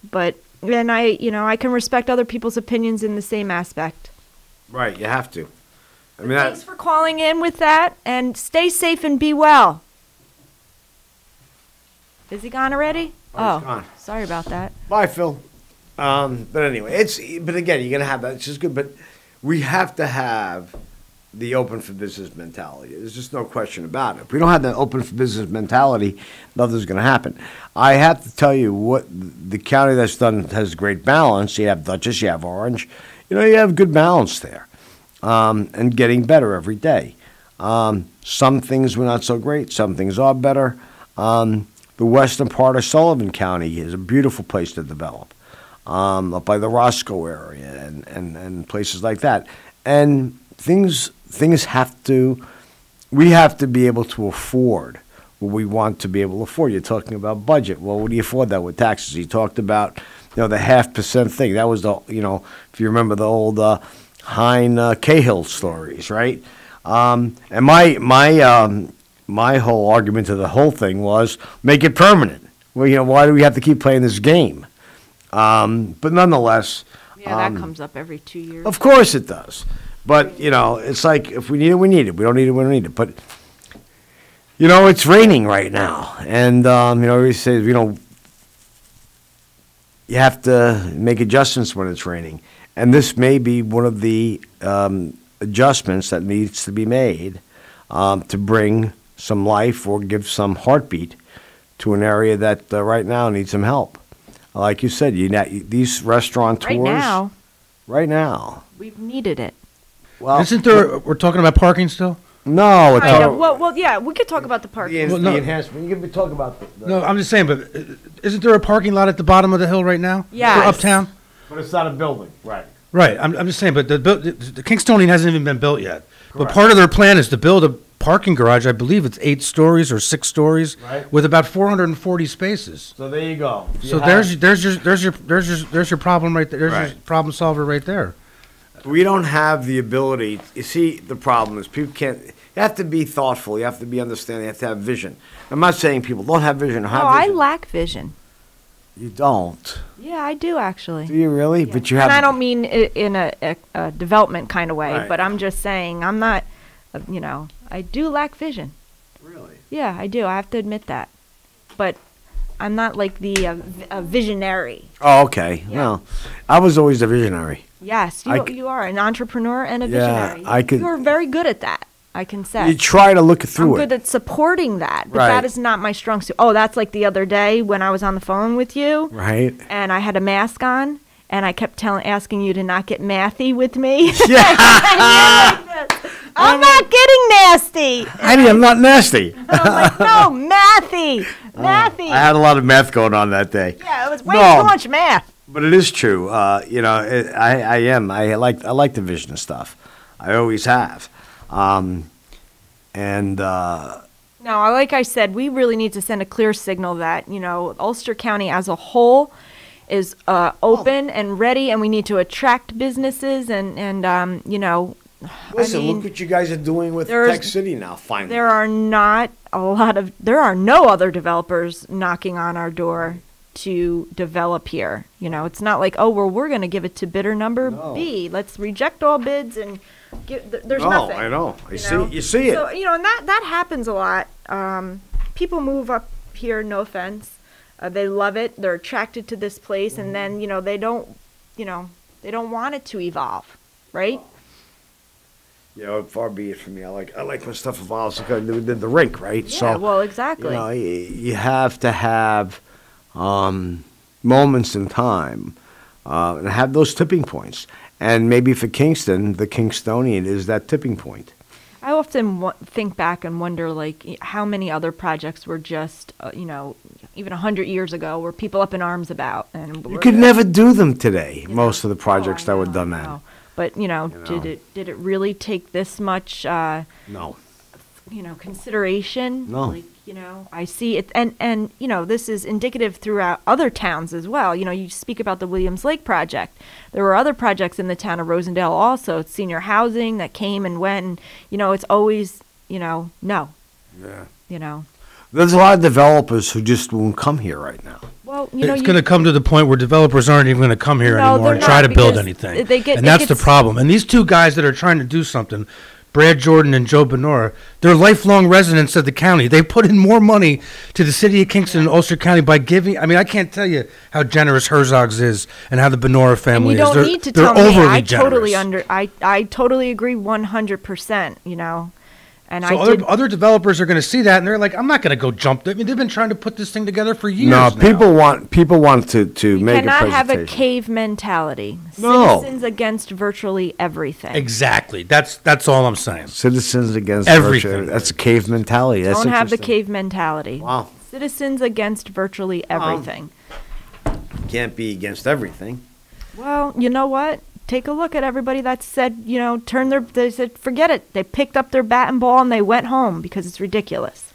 Yeah, well, There's we're not the only place here. So. No. And another point, those lots right now are sitting empty. They're not generating any property or school tax for the city or for the county. The actual parking garage, it's the city of Kingston property. There's no funding streams available to ever build a municipal parking garage there. And Elena's restaurant is now empty. It would have already been built had there been a funding stream through either the state or federal government to build a parking garage there. There's nothing that's available. There won't be anything that's available. You will never see anything more than what currently exists there now. Right. In the way of, there's no. Now, to the callers, to understand a little bit about where he's come from, yes, he is right.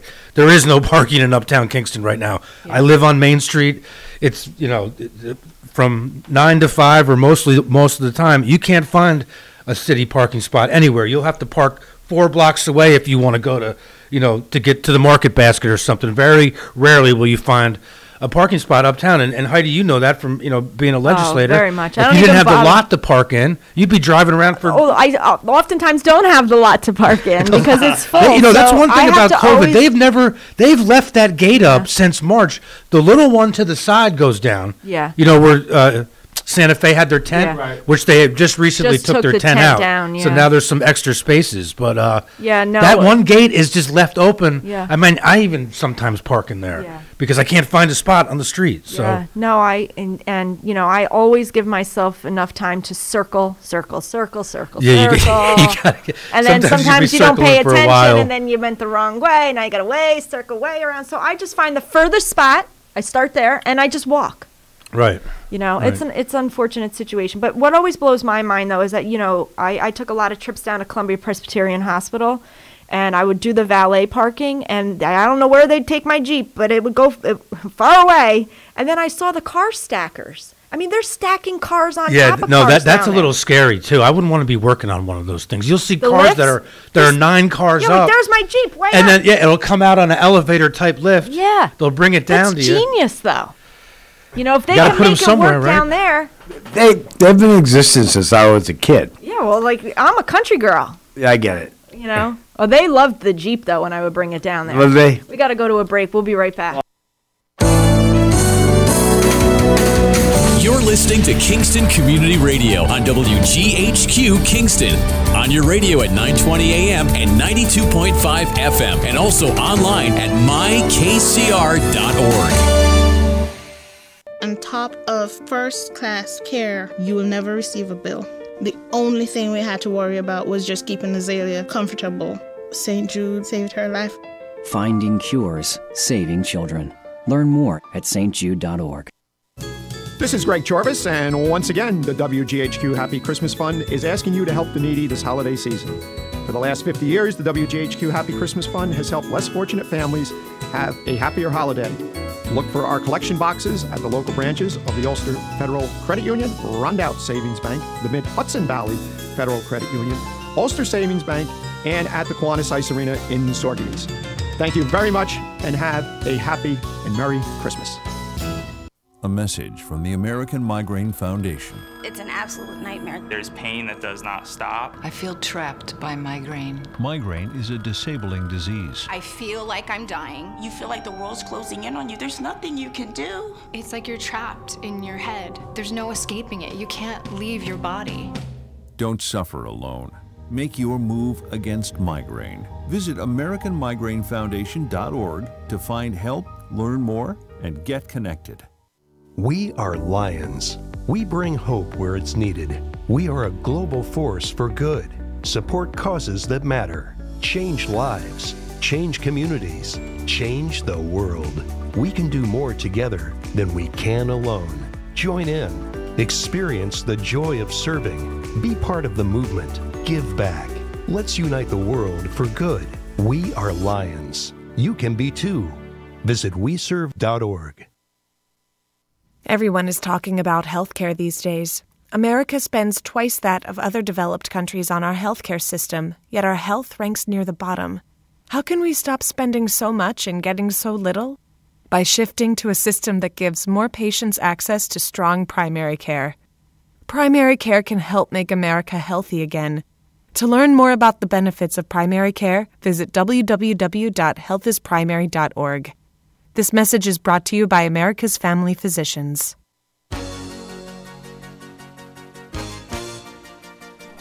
Hi, my name is Jackie Lovezzo. I'm from Lake Katrine, and I support Kingston Community Radio because it is an invaluable resource to the community and its residents. This portion of Kingston Community Radio is brought to you by Ulster Savings Bank. Visit their newest branch, conveniently located at the Ulster Commons Plaza in Lake Katrine.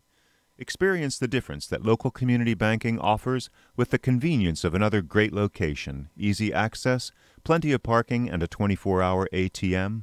Ulster Savings Bank, invested in community, invested in you. Member FDIC. Oh, hey, we're back. We're back. So, listen, guys, we have to realize there are always people, have issues. I have another one. No, it's okay. I'm like going through angst.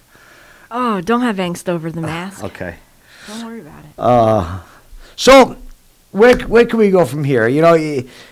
We talked a lot about the Kingstonian, obviously. Everybody's going to have their pros and cons, but I hope the IDA rises to the occasion and takes this on. And the school board will have to suck it up. I mean, it's a two-edged sword. We have the Industrial Development Association Corp to do certain things for us, to make sure we have a clear path to the open Ulster mentality. We've been hearing about open Ulster for a very long time, and like you guys suggested, developers are afraid to come.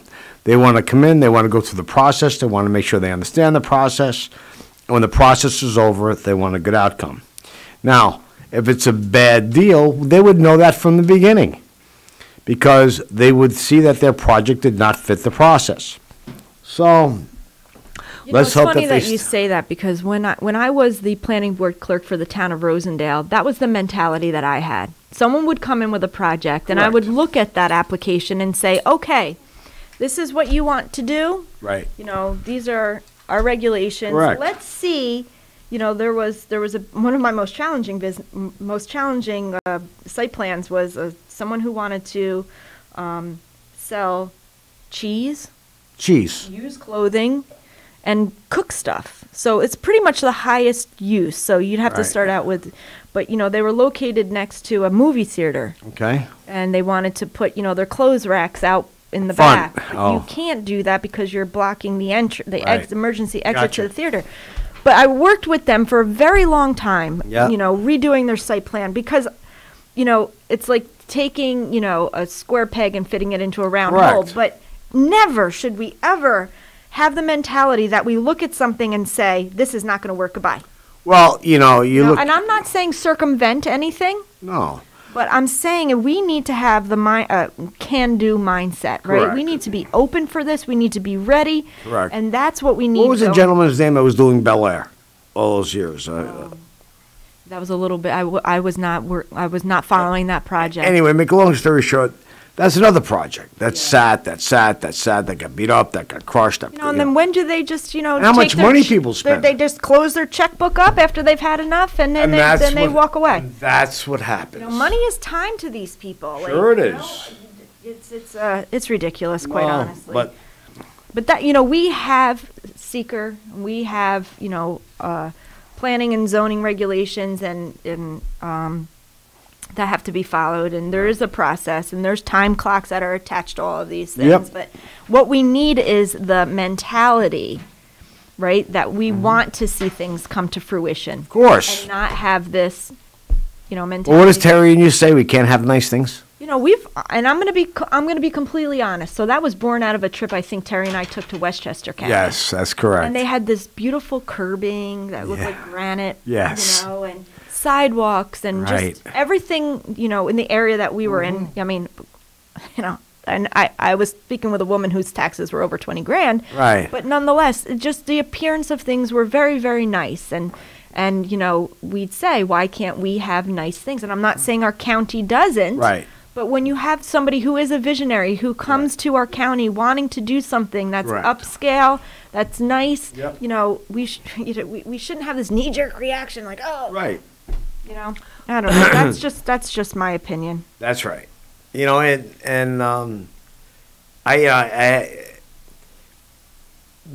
There was a very long time ago. I'm 60.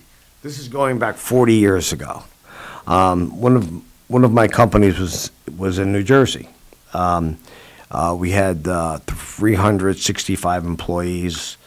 It was rather large printing and mailing operation and data communique. So one day I had a meeting, and I was the president of the company. We met with the CEO, met with the people that we sold to, Havas, and we were talking about where would be a good place to go. And I have to tell you, we had a very difficult time finding a place that was receptive to the kind of work or workers we needed. So we ended up staying where we were. We never made the move. So several years go by, maybe 5 years, and I move up here. So, of course, I bring it up again. And I'm looking at Tech City, believe it or not. And we had about 225,000 square feet in Secaucus, New Jersey. And I didn't know anything about how people were treated in developers here. But I went and visited, and the people that at the time owned, as we all know who owns it, and I didn't get a great feeling. And I never even made the presentation to make the move. You're talking about 365 great jobs. I mean, our people at the time, we had auto workers union, we had 3 unions, catchers, printers unions, and it just seemed like a great place to do something like that. But I just could never pull the trigger. Well, what happens is one of our competitors went to Saugerties. They didn't last there but 5 years. Wow. Yep. And the reason why is it took them 3.5 years to get through planning board. Yeah, see. And in the fourth year, they were about to put shovel in ground. And in the 5th year, they pulled the project because it took so long. And they stayed where they were, in New Jersey, by the way. That was pretty close, not in Secaucus, but pretty close. So you look at, and you know some of these guys, Bob Baker and people who live in Woodstock. And we all, knew each other from different companies that we owned and how we did business together. But ironically, we all came up with the same solution. It's just not an easy place to come to. It's a great place to live, great place to enjoy. You have all the nature stuff. We have animals. Oh, it's beautiful. It's gorgeous, You know this, though. Of course, right? But we love for people to come visit. Not conducive to business. And that hasn't changed. And it should change. I know very little about Orange County. Terry's there for now. But knowing Newhouse now better. And I asked him one day, and he says, Len, this is not a difficult task. I said, what are you talking about? He says, people want to move here. People want to move upstate. They want to move to the Hudson Valley. I said, really? And I said, well, I don't get that sense in Ulster. He says, because Ulster doesn't have that welcoming, easy, direct process to an end. Everything's got hair on it. Everything's got a different way of approach. And I was, and I guess this is going back many years that we had this conversation. And what I'm not seeing is a lot changed when this. Listen. Yeah, we have a new administration. We do. Let's see if they step up to the plate and go to the IDA. And I'm not trying to listen. I don't want to put that kind of pressure on Pat. Although he, I have to say, you look at people's, direction and mentality, right? And you say, how important was this project to Ulster County? and he's the executive of the county. He's the chief financial officer of the county. One would think, and I'm not trying to, I like Pat. I think Pat does a fabulous job in many things he does. He should have tried to secure these school board votes prior to even the getting to a vote. And I say secure them, make sure that they had all their questions answered. And if they had questions, I don't think he made any mistake. I think that he was letting this process, follow through. But I hope now that we could see an IDA board that comes to the plate, and does things in a certain way. I saw something that concerned me on TV yesterday on the Hudson Channel 6 News, Spectrum News, and there was a reporter saying, well, the IDA never made these decisions. That's not true. They never had to make a decision like this. What do you mean the IDA hasn't made a decision? In other words, to override a school board. Because the school boards never voted no on anything. Not that specific, so other school boards. Like in my case, I had to go to Roundup Valley School Board, right? Yeah.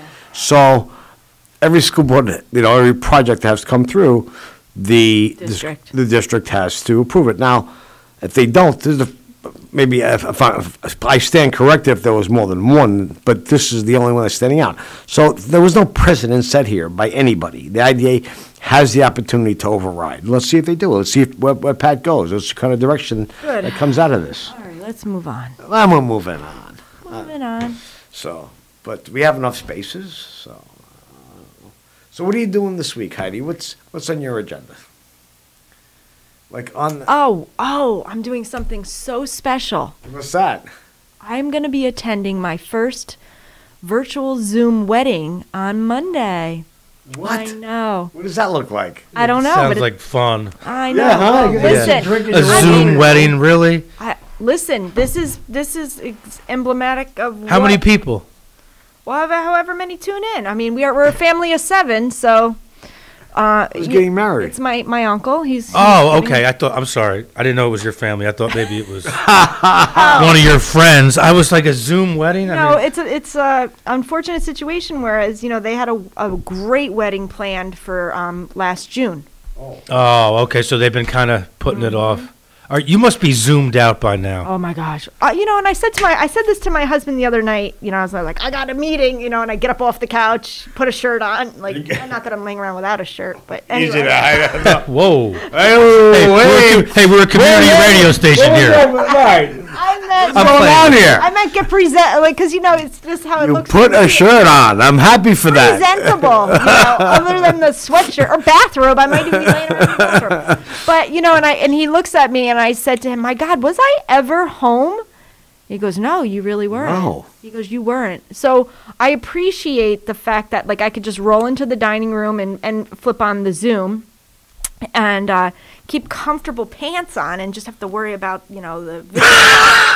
Right, you only have to worry about the waist up. Yeah, exactly. Right, you just you fix your hair. This is me though. You're going down the wrong. So are you going to dress up for this wedding? I put on perfume on for the Zoom meetings. This thing is such a waste. I don't know what I'm thinking. Right, save it. You don't need to waste. So in any case, yeah. So I will be I'm going to totally dress up for the wedding, and I think my husband should, and my kids should, and try to make it as proper as you possibly can. But these are this is what you're left with when a stupid pandemic just crushes your plan. Yeah. So well, I'm sure, they were supposed to get married in June, and they've been waiting. Yeah, they've patiently. Been waiting. Yeah, and it was going to be a great wedding too. Yeah. Where were they going to have it? Do you know? Yeah, they were going to have it at the 1850s house, and we were going to do the sleepover. I've been to a few wakes since the pandemic hit, and it's definitely a lot different. Prior to COVID, you'd be hanging out with people. I mean, they only let you in. You're basically by yourself at the casket, and then the next person that's online is 20 yards away from you. The two ones I went to, one was at Kaiser, and one was at Simpson Gauze or whatever it's called now, Simpson Hamel. Yeah. It's very different. You kind of walk in like you're going to a sporting event. They walk you around the whole thing, and you're not near anyone. So you go and talk to the the people that, sorry for your loss, blah, blah, blah. And they kind of like, all right, move along so the next person can get in there. And you can't even really, even if it's like one of them happened to be a really good friend of mine, his mother died. And, I couldn't even stay that long to talk to him because other people wanted to talk to him too. Yeah. So Yeah. that kind of is weird. So. Yeah, it's everything's presented its challenges, and so we get through them as best as we can. There's actually been, I know people who have done Zoom wakes at funeral homes. They've been broadcasting them via Zoom because not all family members can attend. So it's not just weddings, it's funerals and wakes are being broadcast via Zoom for family members who are. A guy at La Canard last night told me he's been to three Christmas parties, with his coworkers because he works at a big company on Zoom already. He's like, how many Christmas parties I've done on Zoom? I'm like you. He's like, I'm so zoomed out right now. Yeah. He's like, but hey, that's you got to do what you got to do. So. Yeah. Well, I don't do a whole lot of Zoom meetings, but I was told by my nephew Ray down in Texas, Dallas, that I don't have a good Zoom etiquette. Oh God, why? I don't know. I guess I fidget. Oh. You're not supposed to fidget on Zoom. Yeah. I just can't. Oh, listen. The part about the Zoom for me is, so I'm set up in my dining room, and like I have to have the lighting just right because my chandelier is too bright and it's blinding me. So Wayne was messing with the Christmas lights last night. For some reason, I couldn't get the chandelier to turn off, and so I started half my meeting but my dog doesn't understand Zoom. How funny. So he thinks I'm talking to him, and if he's in the house, he's constantly annoying me. He's scratching at my leg. That's funny. Because he doesn't understand I'm talking to a computer, and he doesn't understand the shouting, and then the cat needs to come in, the cat needs to go out, the phone's ringing. So it's presented its challenges, and we all just do the best that we can with it. I'm not allowed to fidget. That's what Ray just do it with your hands in front of you. It's like have good lighting. Lighting is important. Lighting is important, I guess. This is not good lighting in here. No. But no. But it's a beautiful studio. Don't get me wrong. I'm not saying anything against the studio. This is gorgeous. What, are you kidding me? Yeah, you're not kidding. Oh my Trust God. me. This is the best. The other studio. Yeah, but nonetheless. So anyway, we have our list for our upcoming weeks in 2021. Doesn't that sound great, 2021? Let us hope that is nothing. Sounds better than 2020, that's for sure. That's for damn sure, right? It's like, aren't we glad we're done with 2020? I'm afraid to get excited about it. It's not a point of excited. I'm actually, for the first time in my life, and I'm 66 years old, I'm happy that we're moving forward out of 2020. I'm hoping 2021 is a solution year. I think everybody has that same hope. I really do. 2020, I think, was the crisis year. But now we need solutions to the crisis that we've been in. And I think to start, to use the same one over, the vaccine, although, some people don't like the vaccine, I don't want to get into that conversation, but at least we're going to have a solution, So like the election, the presidential election, whether whoever prevails. If Biden's there, God love him, he's our president. 36 more days. Right. He's our president, and we should move forward. Let's hope that we could hold, I say we. Let's hope he stays alive for his 4 years in office. Well, that's another big problem. Yeah. But you don't want Kamala to be our president. No. But, when we have the situation with Georgia, right? If we hold one of those seats, at least we have the separation of power. So these are solutions I hope we could have in 2021 that will make it it'll be just as divisive, I think, in terms of what, the federal people do. I think that's going to be normal. Albany's has a new face now with the supermajority. Let it be. Let's see what happens. Let's see if they even get back to Albany at any given time. Let's hope that the Democratic conference gets the nerve to go into Albany and have session and take away some of the power from Cuomo. These are solutions I'm hoping for 2021. You're optimistic. I really am. I love that. I truthfully am. Good. And I'm not saying it's good, bad, or indifferent that we have all these situations in Albany. It's not great to have a supermajority, but it's where we are, right? It's the reality of it. It's the reality. So let's deal with it. Let's face it. Let's move forward. Let's see what it looks like. But let's have separate parts of government. you have the assembly, let them do their job. Let people get back to their jobs. Yeah. But having this governor that has all this power, because the houses do not want to come back to Albany, is ridiculous. So these are the things that I hope that we can get from and to in 2021. That's my wish list, in short. And I am optimistic. I hope that Pat does a wonderful job. I hope this Kingstonian. Because wishing anything else is wishing against yourself. So well, it's not. Listen, we have children. There are families that have kids and little kids. I mean, even your children, right? They're just starting. Bryce is just starting. Bryce is on pause. We're in a holding pattern here. I understand, but how many years of holding can he have? Not many. This is it. So I get that. Some kids, But we're talking about little guys, the 3, the 5, the 7, the 10, the 12-year-olds. We have to make sure, forget about politically, forget that off the table, that they have a place to live that they can call free America. That's where I stand with all of this. And I think that's what we talk about the most, is I don't want, listen, the Constitution is there for a reason, right? And let's hope that we can maintain it. That's all. No, absolutely. Yeah. I agree. So with that being said, when's our next show? Okay, so the next time we're up, Heidi, we're off New Year's Day, I guess. No, we're here before. No, you're here in 2 weeks. You're here on the 18th. Sorry, yeah, we're here in 2 weeks. Oh, December 24th. We should. The three of us should do like a. Wait, did I give you the wrong schedule? Does it have your name highlighted? I'm on the 24th. Oh, that's Mario. That's Mario. Yeah. You gotta look at your name. I'm looking at my name. You know what I wrote? I wrote Heidi and Friends. That's probably no, Heidi and Lan, L-A-N. That's okay. But I don't see what's prior. So let me look at my calendar. Hey, if you want to come in New Year's Day. No, we don't really. I can't actually. Because Terry's parents are coming in. Oh, good. So listen to this. This is great. And I'll get back to this in a second. They live in Maryland, Rockville, Maryland. They live in the house that Terry was born in, right? So last night we're on the phone, and her father informs her as, hey, hon, I went up to the attic, and I pulled out a lot of your old toys and stuff. I'm going to bring Terry's eyes. Are like, man, she had to break the news to him. So first of all, let me give you the backstory. She's emptying a box at the house, and she got 2 little baby shoes, right? It's 2 pair. The first pair of shoes, the white little pair, that she learned how to walk in. And the black little patent leather pair were her Christmas shoes. Oh, how cute. Right? Her mother gave them to her many years ago. Terry wants to dump them. I'm like, you can't dump those shoes. That's ridiculous. People years ago bronzed those shoes. You should hang them from the rearview mirror of your car. So I said, we're going to use them as a Christmas ornament next year.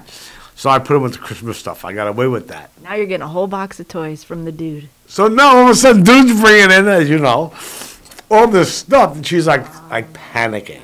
How do I tell my father I don't want this stuff to throw it away there? I don't want to see it. So that's not happening. But getting back to our next show. Yeah. I don't know how I got off of that tangent. The 18th. We'll be back on the 18th. Oh, you do know the schedule. Yeah, Lawrence just said. It's Friday the 18th. Okay, so we are back Friday the 18th, and then after that, January 15th. Wow, that's a big break. It's okay. It's fun. A lot will be going on. So we're hopeful for a good year. What do you want for the new year? What's your vision? Pretty much along the same lines as you. Are you good? Yeah.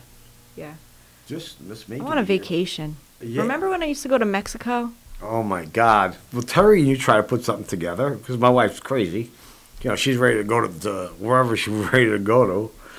So Terry wants to go to what is she? Club Med. Club Med in the Dominican Republic, right? So of course I say, that's wonderful. Look into it. She goes, I'm going to let Heidi know, maybe.